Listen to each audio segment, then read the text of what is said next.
Thank y'all for trying to encourage me, because I didn't realize the step was that high. My fault. I apologize. Hey, let me say this right now because I feel a lot of y'all staring at me. I just want to say I'm not drunk. No, I'm not. You know, cause I don't drink because I'm afraid if I start drinking, I might start walking straight. And I know if I start walking straight, I lose my benefits. So I'm just trying to keep whatever little money I got coming in. You know, matter of fact, when I meet women, I tell women, I say, look, you know, there's a lot of people getting laid off nowadays. A lot of people that lost their jobs. You need to hook up with somebody like me because I'm guaranteed some kind of money. Either on the first or the third. And I'm gonna be honest.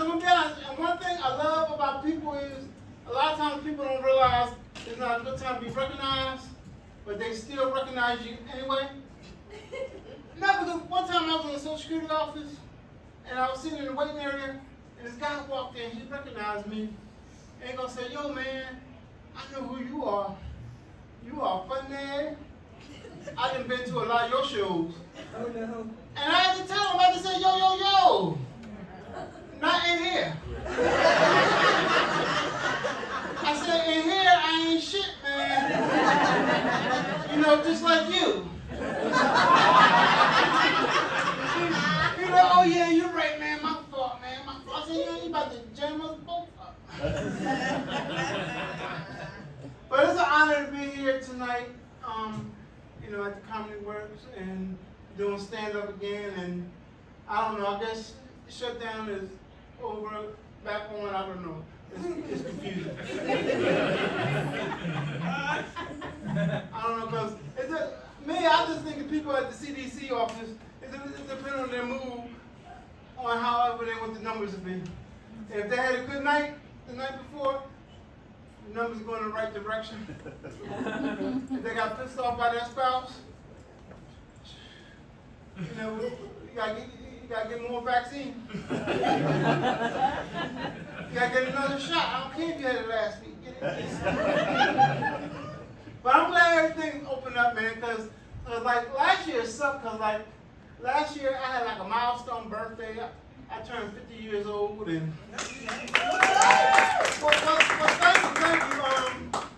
But the thing is, you know, I couldn't celebrate. Just, you know, stuck in the house and locked up. You know, I had a friend call me, wish me happy birthday. Said, Charlo, I hope you make it to 100. And I said, no. He said, why you don't want to make it to 100? I said, no, I'm cool with 75. I said, because you know, when you get in your 90s, everybody talk to you different. You know, I remember a few years ago, I went to my dad's house, and they had like his wife had like a birthday brunch, you know, for her uncle who turned 95, and everybody was just talking to him like he was a child. Because when we ate, and he ate all his food, they were like, oh my God, look at that. Uncle Earl ate all his food. that is a good Uncle Earl. Talk to him like he's a pet. You is so good. I can't believe you ate all that meat. And I couldn't take it anymore. I said he ate it because he's hungry. I said, no matter how old you are, you still get hungry. And Uncle Earl couldn't talk, but he was just looking at me and just nodding like, you know, thank you. I was like, you know, you're welcome, man. You know, I understand your pain. You know, like talk to you in that kind of way. And then they had dessert. And they're gonna bring out strawberry shortcake. And then Uncle Earl's wife gonna be like, wait a minute, because I want to take some of that icing off, but that's too much for him. I said, the man 95. How long do you think he's gonna be here?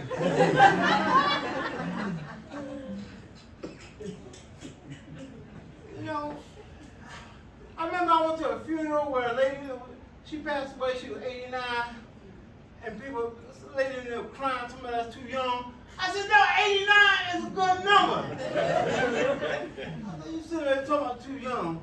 I said, nobody sitting there trying to be the oldest person in the world. might want to be that person where, the TV people be like, okay, going to Philadelphia now, turning 118 today. Everybody say happy birthday to Charles. And I'm just sitting there like, I don't know what's going on. Like, get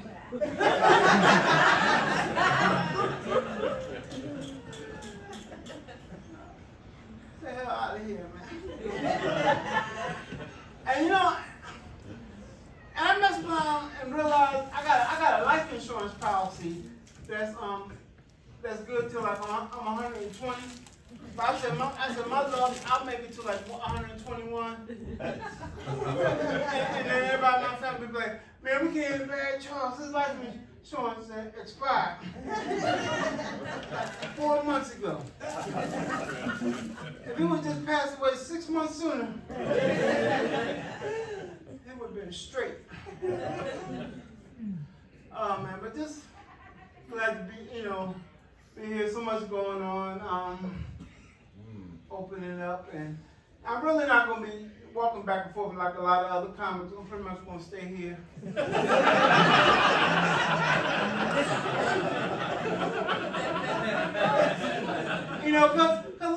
like I said, I'm 50 years old. I'm at the age now. When I fall on the ground, I got stay on the ground for a minute. And I got to do like a mental CAT scan and make sure ain't nothing pop.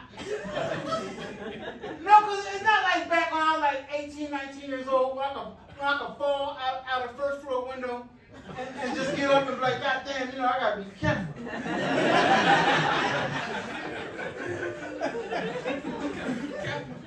I remember a few weeks ago, I was walking down the street and I tripped and fell in front of a bar. I actually tripped over cobblestone, and I'm going to tell you something. Cobblestone and disabled don't go together. I don't know why it's still made, but it hurt. So I fell, and so these two drunk guys came out the bar, and they tried to help me up. But see, I have cerebral palsy, so that basically means like whatever message comes from my brain, it takes like a minute or two to get to where it got to go, and chances are it's going to be incomplete.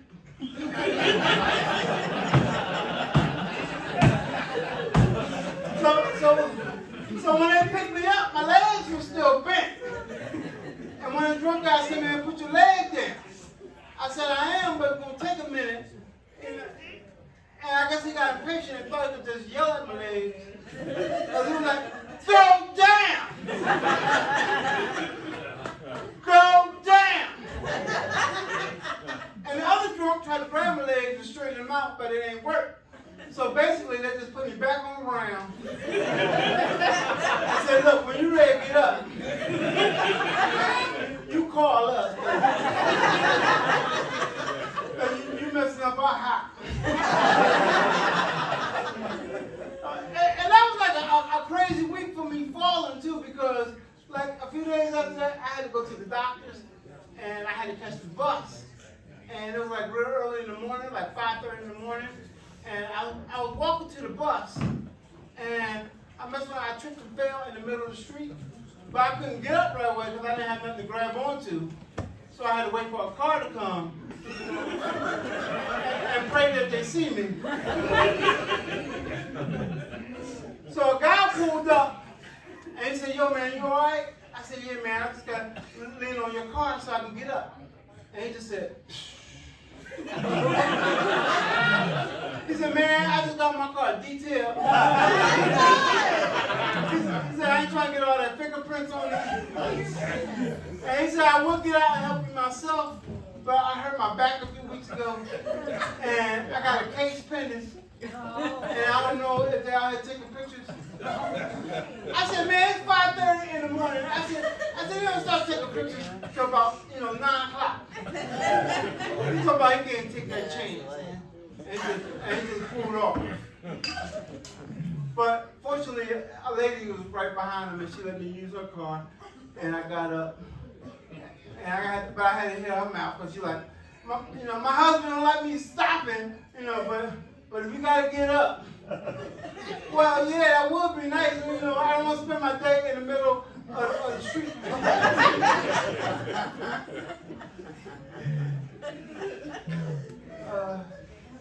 much going on, man. You know, like with the mask, you know, people coming in, you know, like, and, you know, be panicking when they don't see you, see with the mask on. Cause I don't like to wear mine. I be fogging up my glasses and I, you know, you see I barely walk now, and you know, so I got constantly just look down. And one time I was on a plane, and you know, I had my mask off, and there was a, you know, older lady sitting, you know, across from me, and instead of saying something to me about the mask, she gonna snitch on me to the flight attendant. like, yeah, you know, he ain't got on. And the flight attendant gonna look at me like, and I turned around and looked at her, and I guess I had a look on my face, and that old lady was like, I'm sorry. And then, so when we landed, you know, we both, because I put in for the wheelchair assistant, and she had a wheelchair, and we was down in baggage claim, and I was trying to do something, you know, in my chair, and she was like, you need some help? I was like, no, I don't talk to snitches.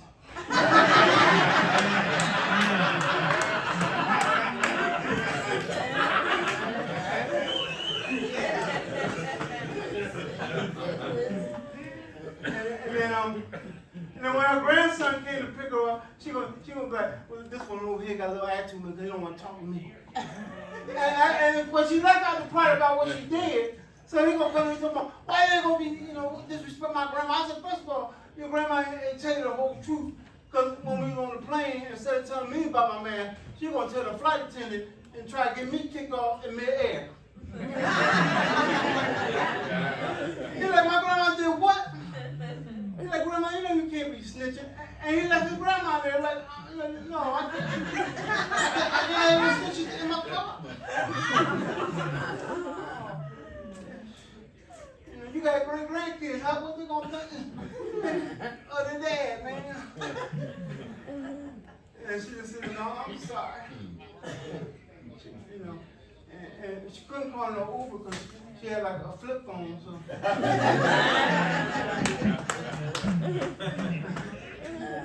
So she was just stuck because the cab was all the way on the other side. Wasn't nobody pushing her over. They must say, she was snitching.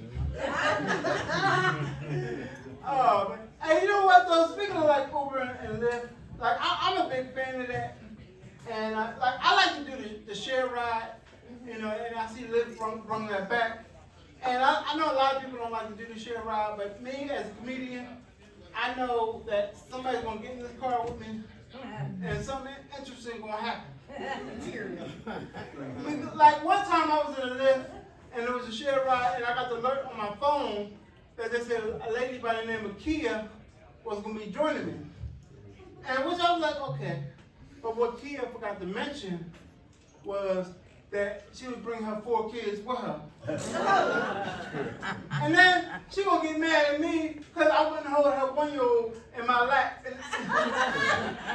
She's like, why you can't help me out and be a gentleman? I said, first of all, because I don't know how the laws work. With a stranger holding a 1-year-old in his lap in the back seat of a car, and I don't have no Santa Claus outfit on. I said, you about to try to jam me up, you about to have me registered, and all I wanted to do was get a ride. I remember one time I did an Uber. I had to do it by myself because I was running late to my show. And I know I shouldn't have gotten in the car because as soon as I opened the door, like all that funk just hit me. And I was sitting down, I tried to roll down the window, but it didn't help because it was just like locked in there. And as soon as I wiped the tears from my eyes, and I got a good look at my driver, I realized he had a t-shirt on that used to be white, that turned yellow, that turned to a whole nother color that even if you took it to Home Depot, they couldn't figure it out. Then I got a good look at his mouth, and he literally only had like 8 teeth. And they was like spread apart. And he said, man, when I drop you off, you're my last ride because my best friend made some, having a cookout, and his wife makes a mean corn on the cob. and he was like, I don't even like to scrape it off the cob, I just like to eat it. And I'm like, okay, well, how do you do this? I was saying this to myself, like, how do you do this? Because in theory, you need at least 2 teeth together. Like the pack of scrapers. I was this close to canceling my show just watching me eat corn on the cob. Oh man, so much going on. I gotta like a little bit more about my life, man. I'm sorry for the pause. You know, they just gave me the light, so I gotta wrap it. I don't want to be going over time. I appreciate the guest spot, and I don't want to be banned from Because anytime you see a disabled person banned from somewhere, they gotta be a rotten person. Because usually disabled people, we get away with pretty much.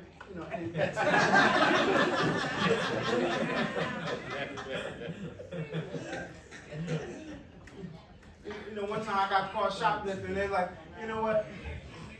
Go ahead, keep it there. We know you don't know no better. I